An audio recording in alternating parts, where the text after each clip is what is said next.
he was saying how good, how great God's mercy is towards each one of us. तो हमने देखा कि परमेश्वर की जो दया है, हम हर एक किसी से कितना ही महान है वो। How great is His love. उनका प्रेम कितना महान है। And out of so many people, so many families in the town, God has chosen us. और बहुत सारे परिवारों में से, बहुत सारे लोगों में से शहर में परमेश्वर ने हमें चुना है। And He has given an interest in our life to seek after Him. और उन्होंने हमारे जीवन में एक दिलचस्पी दिया है कि हम उनका पीछा करें, उनकी खोज करें। And this is the wonderful grace of God. ये परमेश्वर का एक अद्भुत अनुग्रह है। And all the glory will go to God. और सारी जो महिमा है वो परमेश्वर को जाएगी। He has chosen us, and and everything He's done in our life is through Him. और उन्होंने हमें चुना है और हमारे जीवन के द्वारा जो कुछ भी उन्होंने किया है वो सब कुछ उन्हीं के द्वारा हुआ है। And whatever we do will be for Him because He has done so much good for us. और जो कुछ भी हम करेंगे वो सब कुछ उनके लिए होगा क्योंकि उन्होंने हमारे जीवन के लिए बहुत सारी भलाइयाँ की हैं। That is why, because God has been so good, we can yield our members as a living sacrifice. That I will not do what I like to do, but I will always do what God wants me to do because Jesus died for me. क्योंकि परमेश्वर मेरे साथ बहुत भले रहे हैं तो मेरे जो शरीर के हर एक अंग जो है मैं पूरी तरीके से परमेश्वर के हाथों में एक बलिदान के रूप में उनके हाथों में अर्पण कर दूंगा और मैं अपनी इच्छा को नहीं करूंगा परंतु परमेश्वर की जो भी इच्छा है मेरे जीवन के लिए वही मैं करूंगा। God has called me to live for Him, with Him forever. तो परमेश्वर ने मुझे बुलाया है ताकि मैं उनके साथ हमेशा के लिए रहूं। I'm not a person who's going to just live and die in this earth, but I'm going to live for all eternity in heaven with Jesus Christ. तो मैं ऐसा व्यक्ति नहीं हूँ कि संसार में जी कर फिर मर जाऊंगा परंतु मैं अनंत काल के लिए स्वर्ग में यीशु मसीह के संग रहूंगा मैं। And we must live with such a dignity as sons of God and kings of God, kings and priests of God. ऐसे एक पवित्रताई से हमें जीना है जैसे कि हम परमेश्वर के पुत्र हैं और राजाओं के समान एक जीवन जीना है। And we must not, it says in Romans chapter 12 verse 2, we must not copy the customs of this world and the behavior of this world. जैसे रोमियो 12 के दूसरा वचन में लिखा हुआ है हमें लोगों के जैसा लोगों के संसार और उनके सदृश में हमें नहीं बनना है। But we transformed by the changing of our mind by the word of God. परंतु हमें बदलना है हमें तुम्हारी बुद्धि के नए हो जाने से परमेश्वर के भली भांति अनुग्रह के द्वारा। People in this world value and admire so many things. ये दुनिया के लोग बहुत सारी चीजों को सराहते हैं, बहुत सारी चीजों को अहमियत देते हैं। Like beauty and jewelry and gold and silver. जैसे कि सुंदरता और गहने और सोना और चांदी। That is very dear to them. तो वो सब कुछ उनके लिए बहुत ही प्यारा है। And there are many believers also who are so much compromised with that they also become very worldly and they value all these things. तो बहुत सारे विश्वासी भी इन सारी चीजों को लेके समझौता कर लेते हैं, वो भी दुनिया के जैसा इन सारी चीजों को अहमियत देने लग जाते हैं। The word of God tells us that these things are useless. They are, like the Apostle Paul said, rubbish compared to all the glory that is there for us. तो परमेश्वर का वचन कहता है ये सारी जो चीजें हैं बेकार की है, जैसे कि प्रेरित पौलुस कहते हैं ये सब कुछ कचरे के समान है उस महिमा की बातों को जब उनकी तुलना करेंगे तब। So we will value the things of heaven and not things of this earth. तो हम कीमत देंगे स्वर्गीय चीजों को ना कि संसार की चीजों को। And the Holy Spirit is going to change us every day, every week through many situations in life. तो पवित्र आत्मा हमें बदलते जाएंगे प्रति दिन प्रति हफ्ता परमेश्वर के वचनों के द्वारा। And we will be changed and become more like Jesus and have His values in our life. और हम बदल जाएंगे, यीशु मसीह के समान बन जाएंगे, उनके जो गुण है हमारे जीवन में होने लग जाएगा। So what are we going to do with our life? तो हमारे जीवन के साथ हम क्या करना है हमें? All people who come to this world, जो भी लोग इस दुनिया में आते हैं, they are born, then the parents take care of them. उन लोग जन्म लेते हैं और उनके माता पिता उनका ख्याल रखते हैं। Then they go to school. फिर वो स्कूल में जाते हैं। Then many of them go to college. और उनमें से बहुत सारे लोग कॉलेज में जाते हैं। And then when many of them take up a good job. और उनमें से बहुत सारे लोग अच्छी नौकरी ले लेते हैं। Whatever according to their education. उनकी जितनी भी पढ़ाई लिखाई है उसके अनुसार। Then they get married. उसके बाद उनका विवाह होता है, and then they get children, उनके बाद बच्चे होते हैं, then they have to look after their children, फिर उनके बाद उसके बाद उनको उनके बच्चों का ख्याल रखना होता है, then they get old, फिर वो बूढ़े हो जाते हैं, then they get their children married, उसके बाद उनके बच्चों का भी विवाह हो जाता है, then they live a retired life, तो उसके बाद रिटायर एक जीवन वो बिताते हैं, and then they die. उसके बाद वो मर जाते हैं। This is how many people live. तो ऐसे ही बहुत सारे लोग जीते हैं, But God doesn't want to live like that. परंतु परमेश्वर नहीं चाहते कि ऐसे जिए हम। We do all these things, हम ये सारी बातें करते तो हैं, but after coming to the Lord, we live for the Lord. परंतु प्रभु में आने के बाद हमें परमेश्वर के लिए जीना है।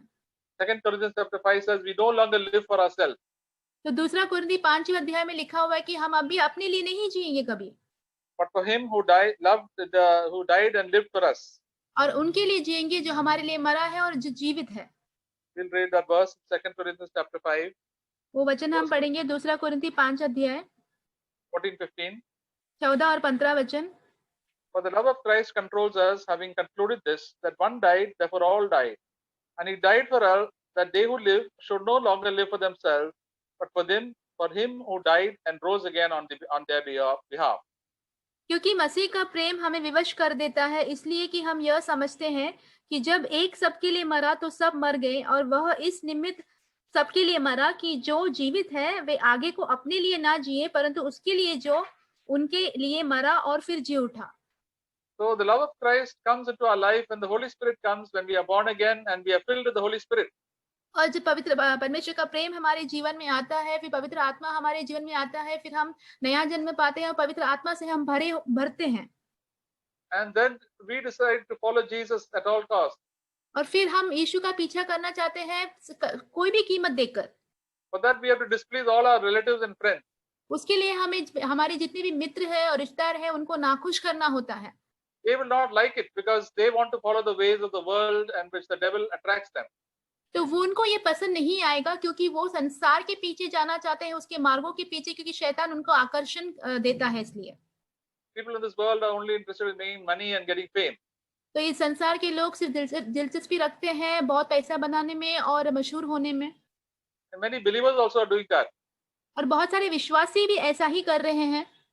They run after money and they show off how great they are, their talents and all the awards they have won and the certificates and all these things they try to display and show other people. तो पैसों के पीछे भागते हैं, बहुत सारा दिखलावा वो करते हैं, वो कितने महान है, वो कितने काबिल, उनकी कितनी काबिलियत है, कितने मशहूर है, जितने भी उनके सफलताएं हैं वो सारे लोगों को प्रदर्शन करते हैं। This is like people, or this is how they live, like the people of this world. तो ऐसे ही वो संसार के लोगों के समान एक जीवन जीते हैं। The Apostle Paul said, "Whatever I gained in this world was rubbish to me, as loss." तो प्रेरित पौलुस कहते हैं जो कुछ भी इस दुनिया में मैं कमा लूं, सारी बातें मेरे लिए नुकसान जैसा है, वो एक कचरे जैसा है, compared to knowing what Jesus has kept for me. तो यीशु मसीह ने जो मेरे लिए रखा है उसके तुलना में। So now what we have to do, we have to serve the Lord in the Lord's will. तो हमें अभी क्या करना है? परमेश्वर की सेवा करना है और परमेश्वर की इच्छा को करना है। Jesus said to seek the kingdom of God and His righteousness. यीशु ने कहा कि परमेश्वर के राज्य की खोज करें, उनकी धार्मिकता की खोज करें। We, oh, people who once in the kingdom of the devil, now we have come into the kingdom of God. पहले जो हम ऐसे लोग थे जो शैतान के उस राज्य में थे, परंतु अब हम परमेश्वर के उस राज्य में आए हैं। Who are the people in the kingdom of the devil? शैतान के राज्य में कौन लोग हैं? All the great and the big people and all the people of this world who don't belong to Christ. सारे संसार के लोग जो मसीह के नहीं हैं, वे सब। And we all try to please them. और हम सभी उनको प्रसन्न करना देखते हैं। All the wrong things also we used to do to please them. और सारी गलत काम भी हम करते हैं उनको खुश करने के लिए। All the wrong things we used to do a lot of sin. और हम सारी गलत बातों में बहुत सारे पाप हम करते थे। But God has taken us out from the kingdom of darkness to the kingdom of His Son Jesus Christ. तो परमेश्वर ने हमें उस अंधकार के राज्य से उनके पुत्र यीशु मसीह के राज्य की ओर हमें लेके आए हैं। Who are there in the kingdom of God? परमेश्वर के इस राज्य में कौन-कौन है? All the people who are born again and living with the Lord. जितने भी लोगों ने नया जन्म पाया है और जो परमेश्वर के साथ जीते हैं, Those who are walking with the Lord. जो परमेश्वर के साथ चल रहे हैं। So they belong to the kingdom of God. वो सारे लोग परमेश्वर के राज्य के हैं। The kingdom of God is also known as the church. और परमेश्वर का राज्य को कलीसिया भी कहा जाता है। And Jesus came that people may come into his kingdom freed from the power of the devil. तो यीशु मसीह आए हैं ताकि सारे लोग हैं शैतान की उस सामत से मुक्त होकर परमेश्वर के राज्य में आ जाएं। And God is building up people, bringing out people so that we may all gather together and be with him for all eternity. और परमेश्वर ऐसे लोगों को बाहर निकाल के ला रहे हैं, इकट्ठा कर रहे हैं ताकि वो एक साथ होकर परमेश्वर के संग अनंत काल के लिए जिए। So we are inviting all the people of this world, our relatives and friends, please repent and turn away from your wicked ways and come and repent and come into the kingdom of heaven. तो इसलिए हम सारे लोगों का स्वागत करते हैं, जितने भी दुनिया में लोग उनको कहते हैं आओ पश्चाताप करो, मन फिराओ और परमेश्वर के राज्य में भागीदार हो जाओ। That is what Jesus said the gospel, repent for the kingdom of God is at hand. तो इसलिए यीशु मसीह ने ये सुसमाचार सुनाया, पश्चाताप करो क्योंकि परमेश्वर का राज्य बहुत ही निकट है। We have to tell it to all people to repent. तो हमें सभी लोगों को यही कहना है कि पश्चाताप करें। And after repentance, we have to tell all the believers who have repented to become disciples of Jesus Christ by obeying him. तो जितने भी लोगों ने पश्चाताप किया है उन सारे विश्वासियों को हमें कहना है कि परमेश्वर की आज्ञाओं को मानकर यीशु मसीह का चेला बने सब। Because we all have a flesh where we like to do our own will, so we have not to please our flesh, our selfish desires, but to please the Lord. तो हमारे पास सारे लोगों के पास शारीरिक अभिलाषाएं होती है जो अपने आप को प्रसन्न करना चाहती है, परंतु हमें क्या करना है, अपनी शारीरिक अभिलाषाओं को खुश नहीं करना है, परंतु सिर्फ परमेश्वर की इच्छाओं को पूरा कर परमेश्वर को प्रसन्न करना है। And God gathers people in different assemblies, all those who are born again and who love the Lord. और परमेश्वर बहुत सारे लोगों को बहुत सारी संस्थाओं में से इकट्ठा करते हैं जो परमेश्वर के हैं, जो परमेश्वर से प्रेम रखते हैं। And chapter 12 of Romans, verse 4. Romeo 12 उसका 4 वचन।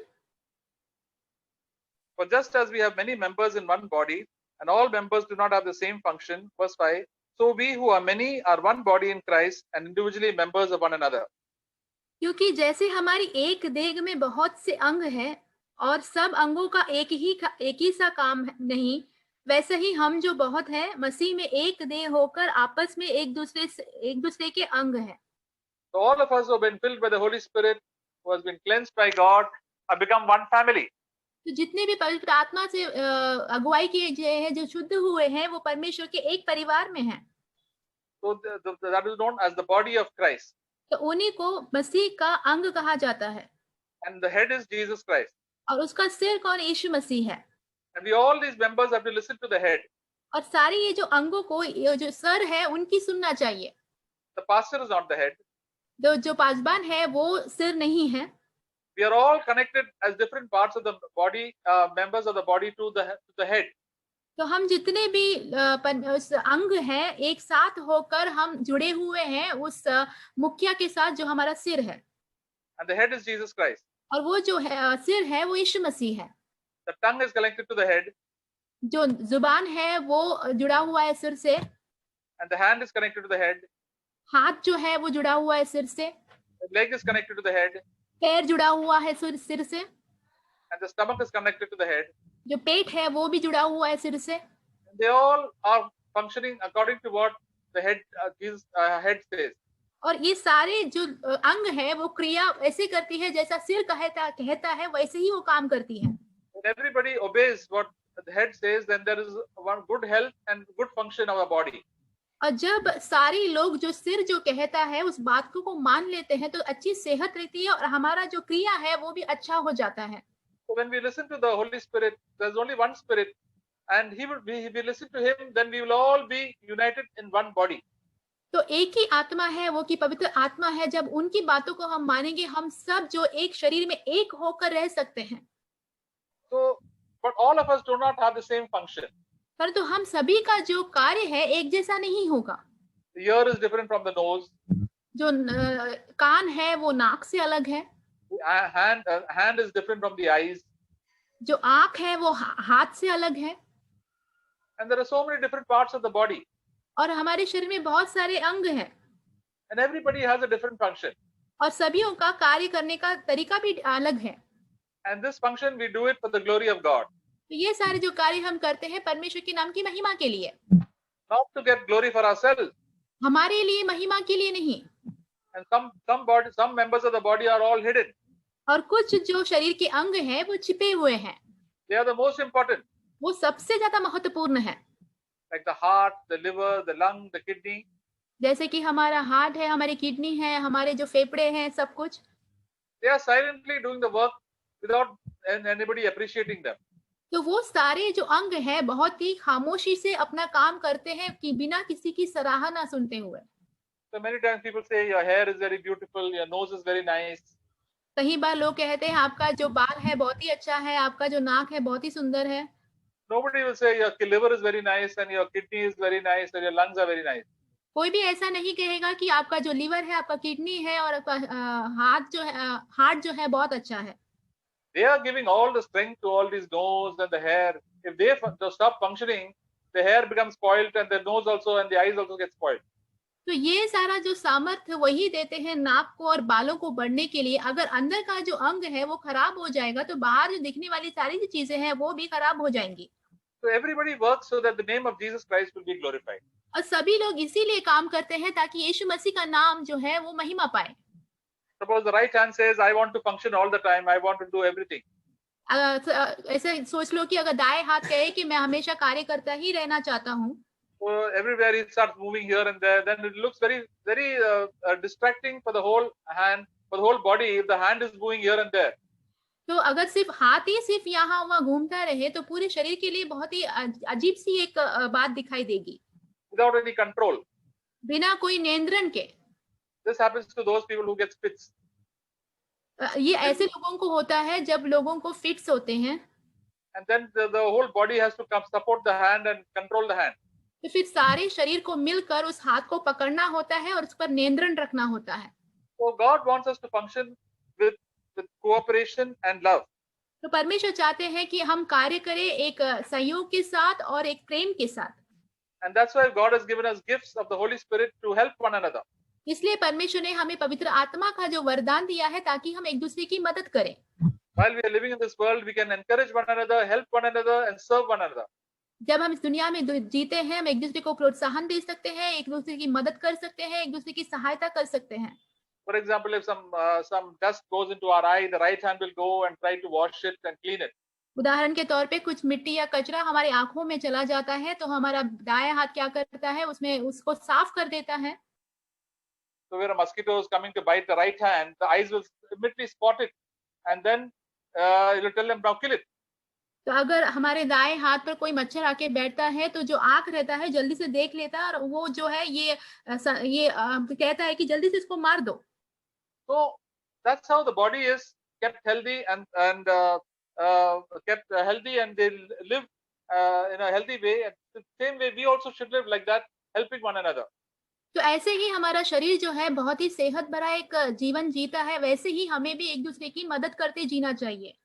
And verse 6 says, 6 वचन कहता है, since we have gifts that differ according to the grace given to us, that each exercise them accordingly, if prophecy according to the proportion of his faith.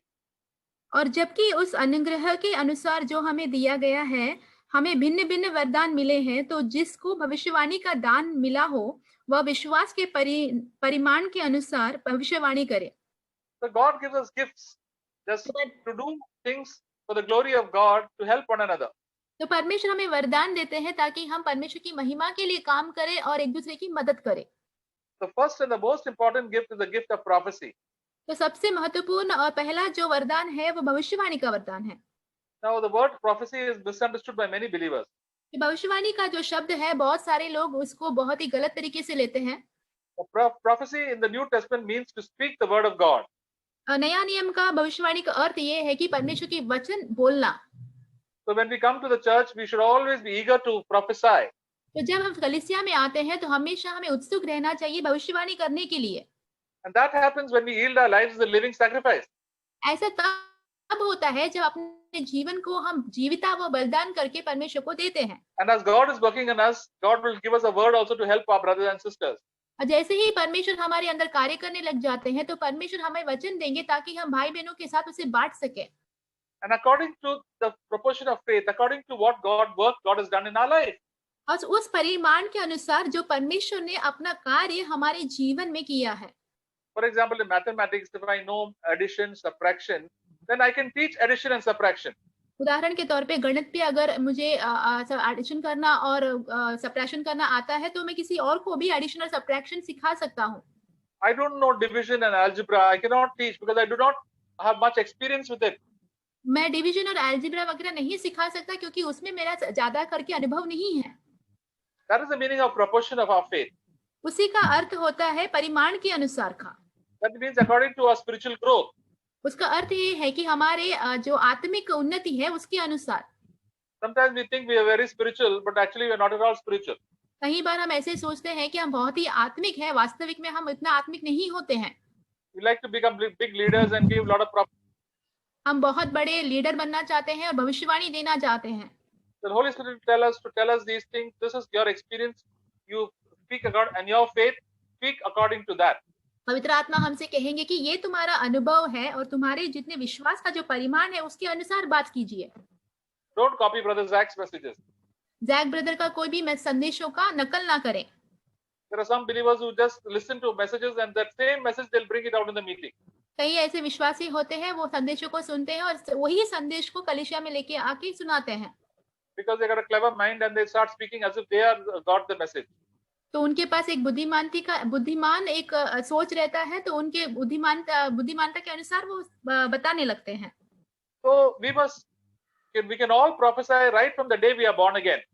तो हम सभी भविष्यवाणी कर सकते हैं उस दिन से लेके जब से हमारा नया जन्म हुआ है। Brothers and sisters also. भाई और बहन लोग भी। We can tell the word of God not only in the meeting but outside of the meeting. तो हम परमेश्वर के वचन को बोल सकते हैं सिर्फ सभा में नहीं परंतु सभा के बाहर भी। Suppose you talk to a person outside the meeting that he is he has a lot of problems with his office and his home, and we can say, yes, God will take care of you. God said He will never leave you and forsake you. This is the word of God that we speak. तो अगर ऐसे समझ लीजिए कि आप सभा के बाहर किसी व्यक्ति से बात कर रहे हैं जिनके दफ्तर में कुछ परेशानी चल रही है और घर में कुछ परेशानी चल रही है, आप उनसे कह रहे हो कि परमेश्वर बहुत ही भले हैं, वो आपका ख्याल रखेंगे। ये परमेश्वर के वचन है जो आप उनसे बोल रहे हैं। God has helped me and definitely God will help you also. परमेश्वर ने मेरी सहायता किया है तो आपकी भी सहायता जरूर करेंगे वो। So do not be anxious, but in everything by supplication and prayer make your request to be made known to God. तो कथा भी चिंता नहीं करे परंतु विनती और प्रार्थना के द्वारा आपकी जितनी भी आवश्यकता है परमेश्वर को बता दे। Then God will give you peace even in your troubled time. फिर परमेश्वर आपको शांति देंगे आपके कठिन समय में भी। So God will use me or use you to comfort somebody and encourage somebody. तो परमेश्वर हमें या तो फिर आपका इस्तेमाल करेंगे किसी को आश्वास देने के लिए, तसल्ली देने के लिए। So we see in the 1 Corinthians chapter 12. हम देखते हैं पहला कोरिन्थी 12 अध्याय में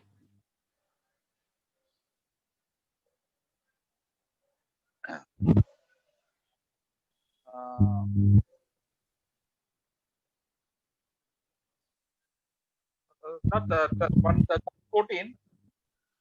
14 अध्याय verse 3. तीसरा वचन Says, one who prophesies speaks to men for edification and exhortation and consolation. पहला कोरिन्थी 14 अध्याय इसका तीसरा वचन, परंतु जो भविष्यवाणी करता है वो मनुष्यों से उन्नति और उपदेश और शांति की बातें कहता है। Yes. So that is a wonderful thing that all of us can. That the Bible says 1 Corinthians also that we can all prophesy one by one. ये बहुत ही एक सुंदर बात है कि हम सभी कर सकते हैं और परमेश्वर का वचन कहता है कि हम सभी भविष्यवाणी एक एक करके कर सकते हैं। Romans chapter 1 Corinthians chapter 14, the remaining verse 31, verse which is that verse 31. पहला कोरिन्थी 14 उसका 31 वचन। So for you may all prophesy one by one, so that all may learn and all may be exhorted. क्योंकि तुम सब एक एक करके भविष्यवाणी कर सकते हो ताकि सब सीखे और सब शांति पाए। So in the meetings, we must many times you open the meetings, so now everybody, brothers and sisters, can speak the word of God.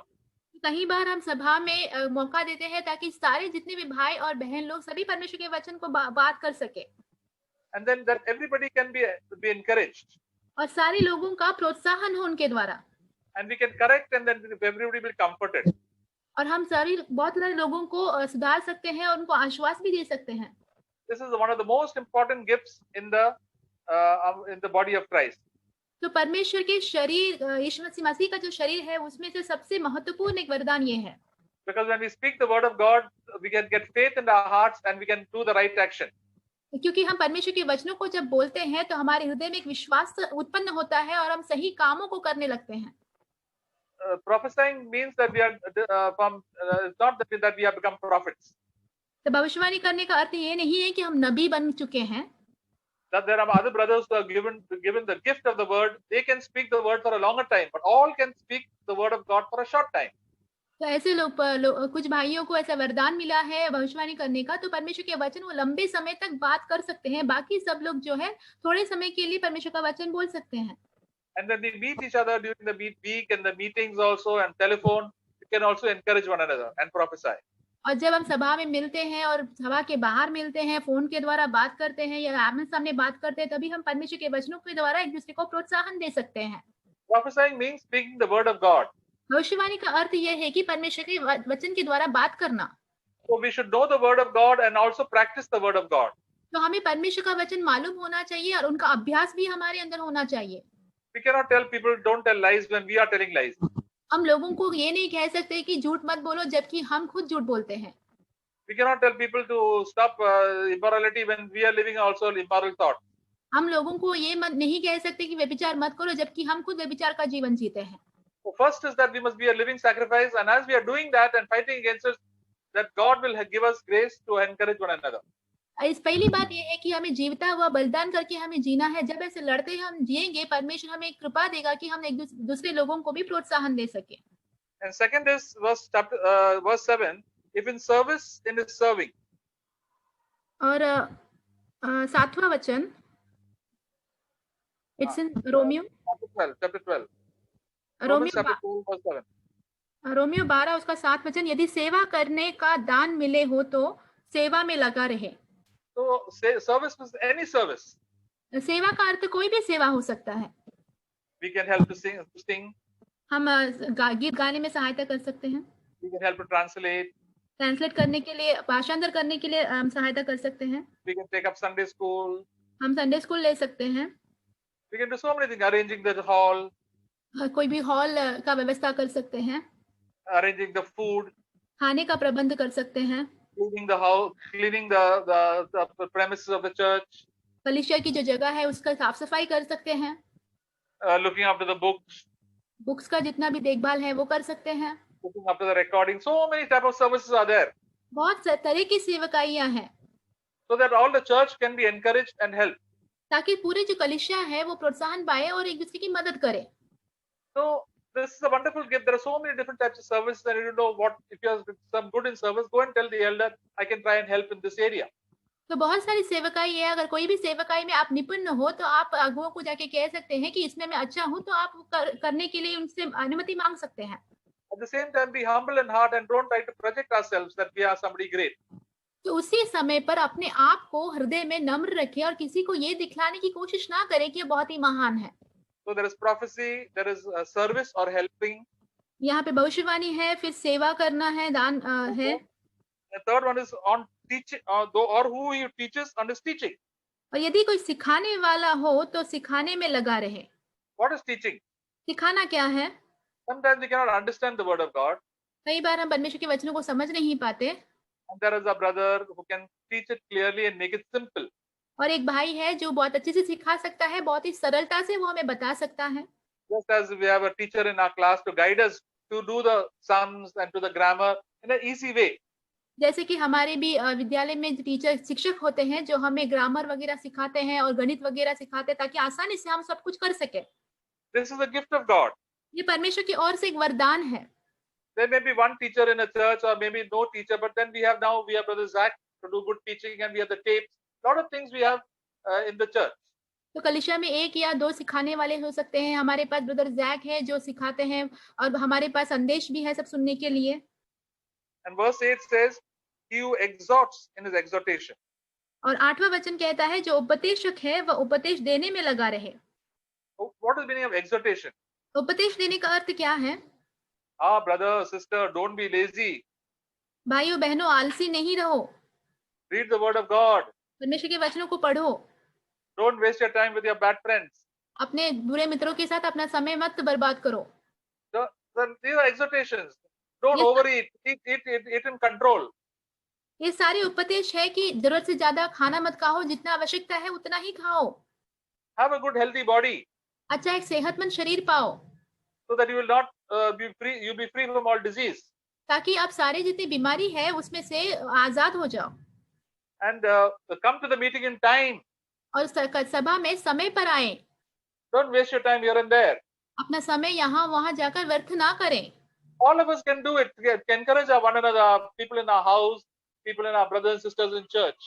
हम ये सारे लोग कर सकते हैं, सभी को ये प्रोत्साहन दे सकते हैं, हमारे परिवार वालों को, हमारे जो कलीसिया में जो भाई बहन है उनको भी। And don't get angry with them. उनके साथ क्रोधित ना होएं। That who are you to tell me all these things? आप बताने के लिए आप कौन होते हो सब? No, this is we all require encouragement and exhortation. तो हम सभी को प्रोत्साहन की जरूरत है, उपदेश की जरूरत है। Surely we can do better. We can always say. निश्चित से हम ये सब कार्यों में बेहतर रूप से कर सकते हैं।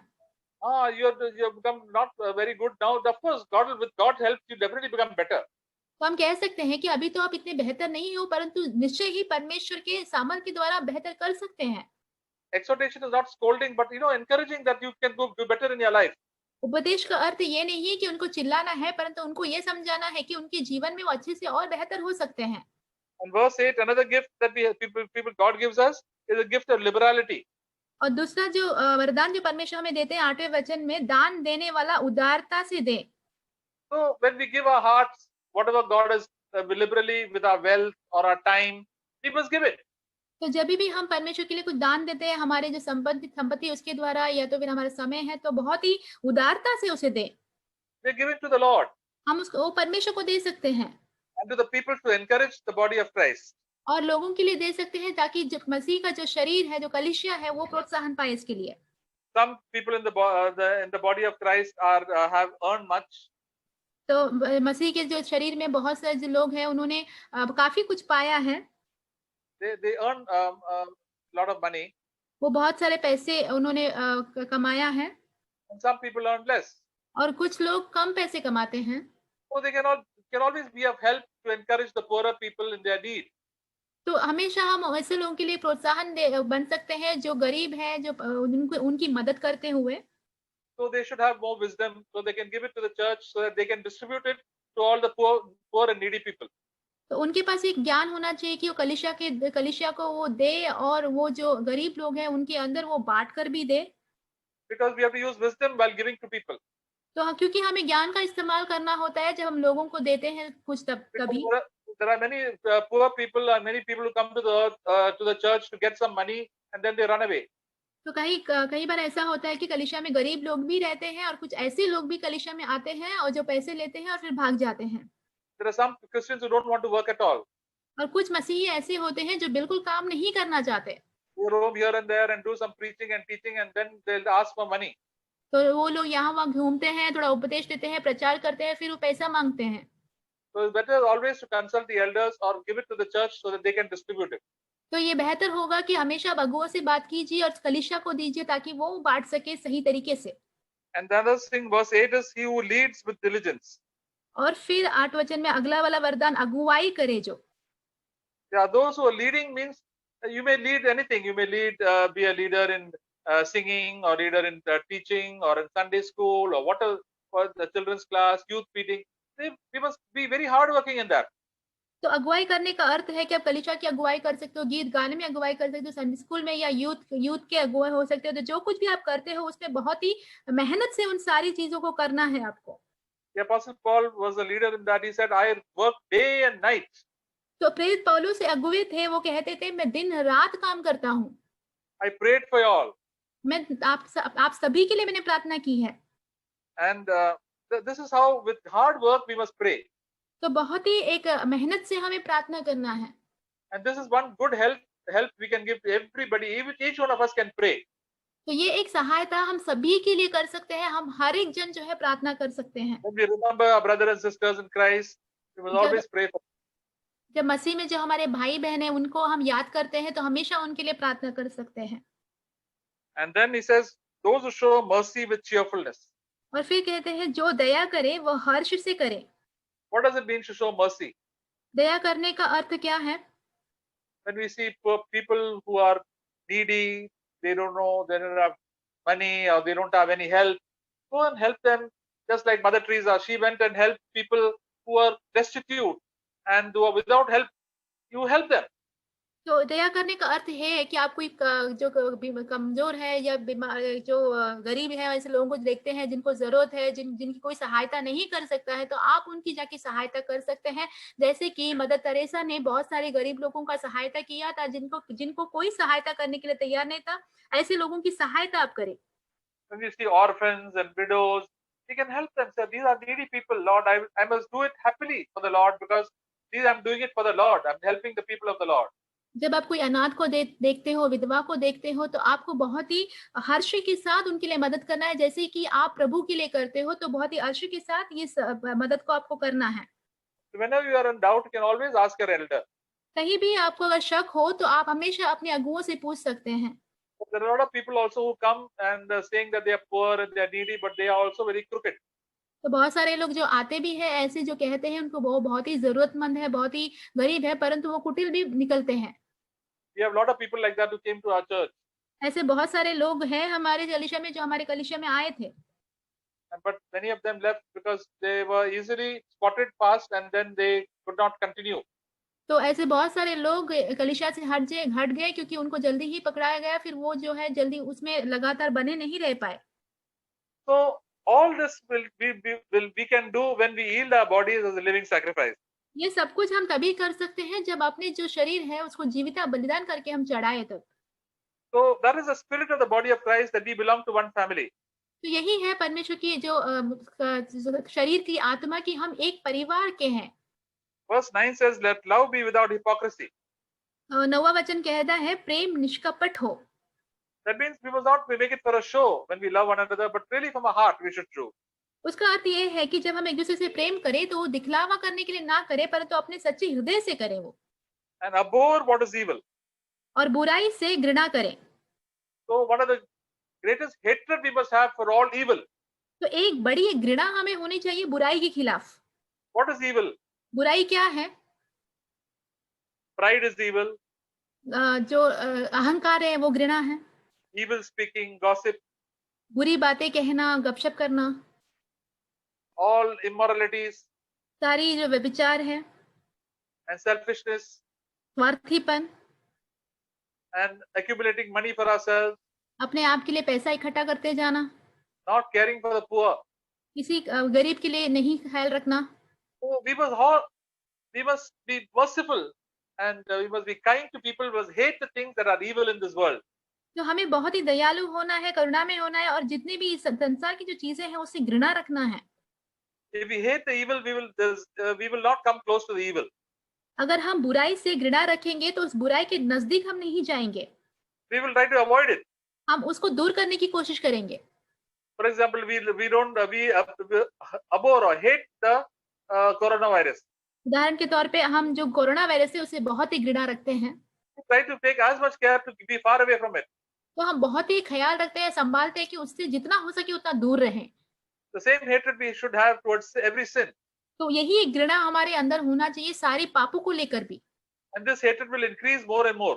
ये जो घृणा है हमारे अंदर और बढ़ता चला जाएगा। Jesus also had a great hatred for all sin. यीशु मसीह के अंदर भी सारे पापों के लिए घृणा थी। And that's why he had so much joy in his heart. इसीलिए उनके हृदय में बहुत सा आनंद था। But he clung to that, he loved that which is good. परंतु उन्होंने उसी की ओर वो इसी की ओर लगे रहे जो अच्छी है। All the good things we must think about. हमेशा से जितनी भी भलाई की बातें हैं उसी को हमें सोचना है। When we are in the world, we love all the bad things. जब इस दुनिया में होते हैं हम सारी बुरी चीजों से प्रेम रखते हैं। And as we come to the Lord, all these bad things become less and less, and the good things we keep on loving more and more. और जब हम प्रभु के पास आते हैं, जितनी भी बुरी चीजें हैं वो कम हो जाती है, और अच्छी जो बातें हैं हमारे जीवन में बढ़ती चली जाती हैं। Verse 10 says, be devoted to one another in brotherly love. और 10वां वचन कहता है, भाईचारे के प्रेम से एक दूसरे पर दया रखें। Yeah, we must have a concern and care for our brothers and sisters in Christ. तो हमारे पास एक फिक्र होना चाहिए हमारे जो मसीह में भाई बहन हैं उनके लिए। We can pray for one another. हम एक दूसरे के लिए प्रार्थना कर सकते हैं। We can pray in tongues. हम अन्य भाषा में प्रार्थना कर सकते हैं। You can ask God, Lord, give me a gift of tongues. I don't know all the details of this brother and sister, but I can pray in tongues. हम परमेश्वर से मांग सकते हैं कि प्रभु मुझे अन्य भाषा दे दो, इस भाई बहन का क्या विवरण है वो सब कुछ मुझे मालूम नहीं, परंतु मुझे अन्य भाषा दे दो प्रार्थना करने के लिए। The gift of tongues is meant so that we can pray in private. तो जो अन्य भाषा का वरदान है इसलिए दिया जाता है ताकि हम रहस्य में प्रार्थना कर सकें। If you have not received the gift of the tongues, ask God for the gift of tongues so that whatever you're doing, while you're cooking, while you're working on the computer, you can still pray in tongues. तो अगर आपके पास जो अन्य भाषा है उसका वरदान नहीं है तो परमेश्वर से मांगिए उस वरदान के लिए, ताकि आप कुछ भी काम करते हो अपने घर में तब परमेश्वर की इस अन्य भाषा का जो वरदान है आप इस्तेमाल कर सके। We can all speak in tongues. हम सभी अन्य भाषा में बात कर सकते हैं। I thank God that God gave me the gift of tongues so that I can pray. परमेश्वर को धन्यवाद देता हूँ कि परमेश्वर ने मुझे ये अन्य भाषा का वरदान दिया है ताकि मैं प्रार्थना कर सकूं। Pray for different problems of different people in the church, in our home, everywhere. तो हमारे पास बहुत सारी परेशानियां हैं, हमारे घर में, दफ्तर में, हमारे कलीसिया में, सारी जगह पर। When we are having tension with people, we can quickly pray in tongues, quietly. और जब हमें लोगों के साथ कोई परेशानियां होती है तो तुरंत ही हम बहुत ही शांति से अन्य भाषा में प्रार्थना कर सकते हैं। That is the Holy Spirit who speaks and who prays with us. तो पवित्र आत्मा है जो हमसे बात करते हैं, जो हमारे संग प्रार्थना करते हैं। So I urge you, every brother and sister, when you're praying, ask God, Lord, fill me with the spirit of tongues that I can, different languages we may not understand, but we pray to God from our heart. इसलिए मैं कहूंगा सारे भाई बहनों से कि जब भी आप प्रार्थना करें आप पवित्र आत्मा से भरकर अन्य भाषा में प्रार्थना करें। हमको तो समझ में नहीं आता है, परंतु अन्य भाषा में पवित्र आत्मा से भरकर सारी प्रार्थना कर सकते हैं। Then give preference to one another in honor. और फिर लिखा हुआ है परस्पर आदर करने में एक दूसरे से बढ़े चले। Each one of us should not think as that we are the most important, but give other people the importance also.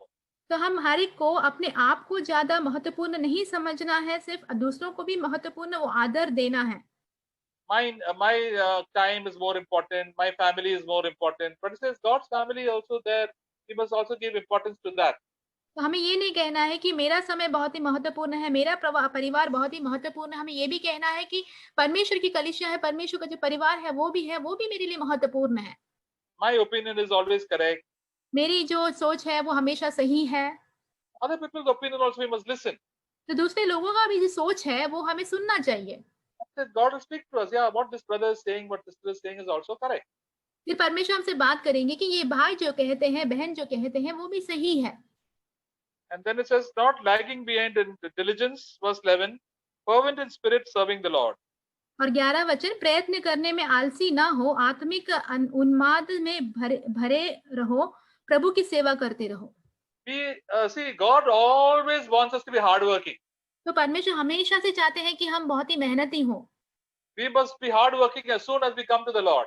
हम जैसे ही यीशु मसीह में आते हैं वैसे ही हमें मेहनती होना है। In Ecclesiastes it says, whatever your hands find to do with all your might. और तो जैसे कि सभोपदेशक में लिखा हुआ है कि जैसे जितने आपके हाथ जो करते हैं सब अपने पूरे सामर्थ्य से सारे कामों को करें। Because the devil's an idle mind is the devil's workshop. क्योंकि आलसी जो मन है वो शैतान का काम करने का जगह है। Because when we keep our mind blank, then all the stupid thoughts will come, then our friends will come. We say we have got lots of work to do. We have to read the Bible, we have to pray, we have to help others, we have to do so many things in the house. We keep ourselves busy doing the Lord's work. अगर हम अपने मन को खाली रखेंगे तो हमारे मित्र और बाकी जितनी भी बुरी चीजें हैं वो हमारे अंदर आ जाएंगी, परंतु हम अपने आप को व्यस्त रखेंगे कि नहीं हम घर में काम करना है, परमेश्वर के वचनों को पढ़ना है, बाकी सारी चीजों को करना है, तो अपने आप को हमेशा उसी बातों में मेहनत से अपने आप को व्यस्त रखना है। And in the end of the day, we'll find that we are tired and said, Lord, I've finished. I'm getting tired and go to sleep. I thank you that I've done my today's duty for the glory of God.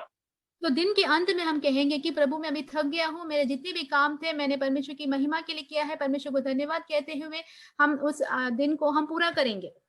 All of us require to be more hardworking. हम सभी को बहुत ही मेहनती बनना है। Sometimes when after the exam results come, we said, I wish I had worked more hard. I would have got better marks. तो कई बार परीक्षा का जब आखिरी परिणाम आता है तो हम ऐसे सोचते हैं कि अगर मैं अच्छा और ज्यादा मेहनत करता था तो मुझे अच्छे अंक आते थे। Many times we have said that. और कई बार हमने ये बात कही है। The Holy Spirit is always encouraging us. Still be little hardworking. और पवित्र आत्मा हमेशा हमें प्रोत्साहन देते हैं कि और भी मेहनती बनिए। We can do physical exercise also. हम जो है शारीरिक व्यायाम भी कर सकते हैं। and we can train our minds in different things, read the word of God, sing, everything we can do for the Lord. हमारी बुद्धि के द्वारा बहुत सारी चीजें हम कर सकते हैं, अपने आप को अभ्यास करा सकते हैं, परमेश्वर के वचन के पढ़ सकते हैं, बहुत सारे और चीजें कर सकते हैं। And the Bible says, verse 11 says, fervent in spirit serving the Lord. और 11 वचन प्रयत्न करने में आलसी और परमेश्वर की सेवा करे बहुत ही प्रयत्न से। With very enthusiasm, we must serve the Lord. परमेश्वर की जो सेवा है बहुत ही उत्साह से करे। So that is the fire in our heart. Lord, I thank you, Lord, that you give me the opportunity to serve you. तो एक आग हमारे दिल में होना चाहिए कि प्रभु धन्यवाद प्रभु, आपने एक मौका दिया है आपकी सेवा करने के लिए मुझे। Whatever you have given me, Lord, it is from you, and I will use it for the glory of God.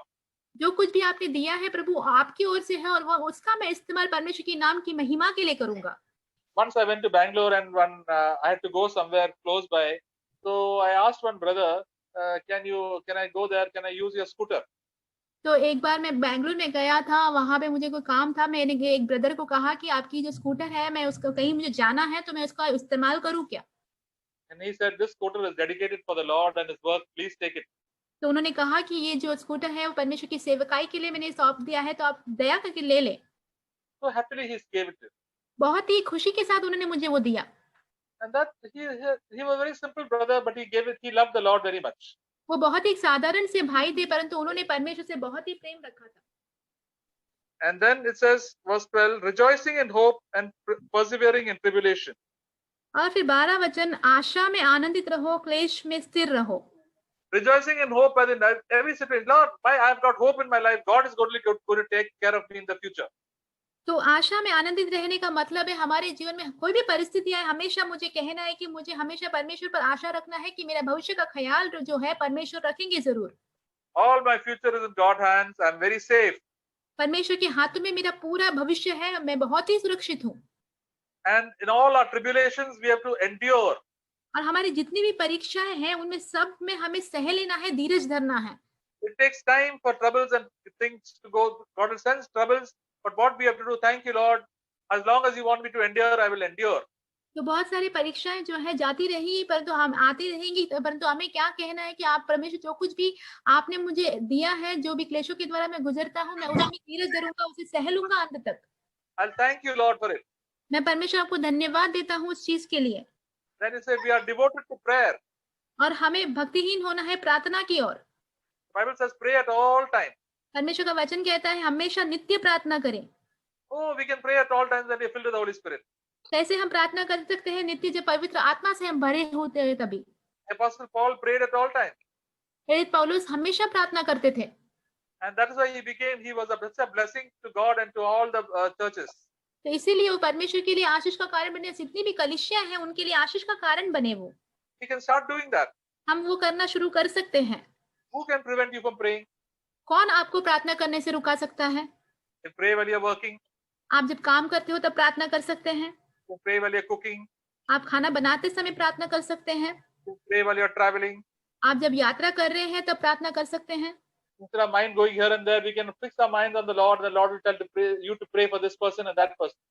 तो यहाँ वहाँ अपने मन को भटकाने के बजाय परमेश्वर के ऊपर अपने मन को लगाए रखें, तो परमेश्वर हमसे कहेंगे ये भाई ये बहन के लिए प्रार्थना करें। The last verse is contributing to the needs of the saints.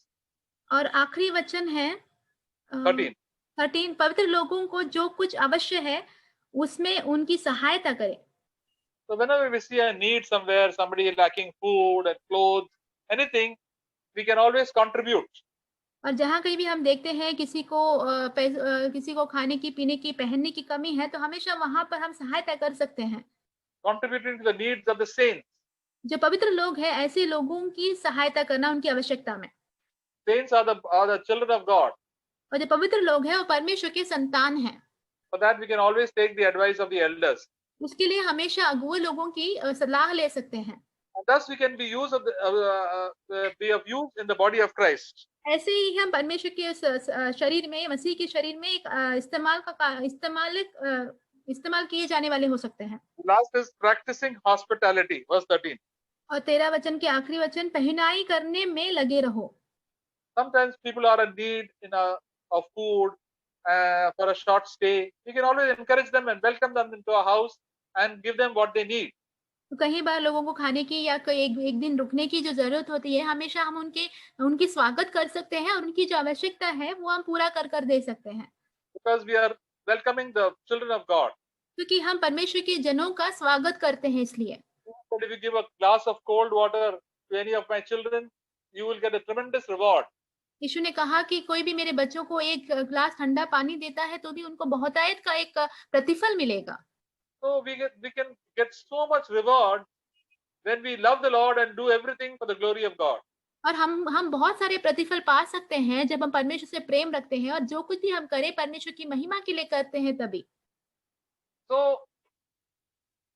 what a wonderful privilege we have got to live as a living sacrifice. तो कितना ही एक सौभाग्य की बात हमें मिला है कि हम एक जीविता बलिदान का जो जीवन है, उसे जी सकते हैं। So we ask God to be fill us with the Holy Spirit, हम परमेश्वर से मांगेंगे कि परमेश्वर हमें पवित्र आत्मा से भर दे, so that we can serve God and serve His people in an acceptable way. ताकि हम परमेश्वर की सेवा करें, परमेश्वर के लोगों की सेवा करें एक परमेश्वर के योग्य तरीके से। So let us pray, brothers and sisters. प्रार्थना करेंगे। पर प्रभु परमेश्वर, आपको धन्यवाद देते हैं कि इस समय आपने हमको आपका रास्ता दिखाया, कैसे आपको सेवा करना है। पवित्र आत्मा में भर दे लॉर्ड, तो आपकी वरदान जो है हमारे ऊपर रहे। जब हम अपने दिल से जो कुछ भी आपका सेवा करें, ताकि जब हम आपके पास आए प्रभु जी, when we come to you, you can say, well done, the good and faithful servant. Whatever you did it for me. So fill us with the Holy Spirit and give us great humility that we are nothing and you have done everything for us. Thank you, Lord, for all the gifts that you've given us. We didn't manufacture our own gifts. हम अपने आप को वरदान, हमको कुछ खुद नहीं मिला, हमारा खूबी से नहीं है प्रभु जी, लेकिन आपके गुडनेस से आपको दिया है, कि आपका महिमा हमारे जीवन में हो, अपना परिवार में और अपना कलीसिया में हो। यीशु के नाम में हम मांगते हैं, हालेलुया। प्रभु का नाम का महिमा हो, hallelujah. Let your name be glorified in each one of our life. Bless us Lord and fill us by spirit. आमीन।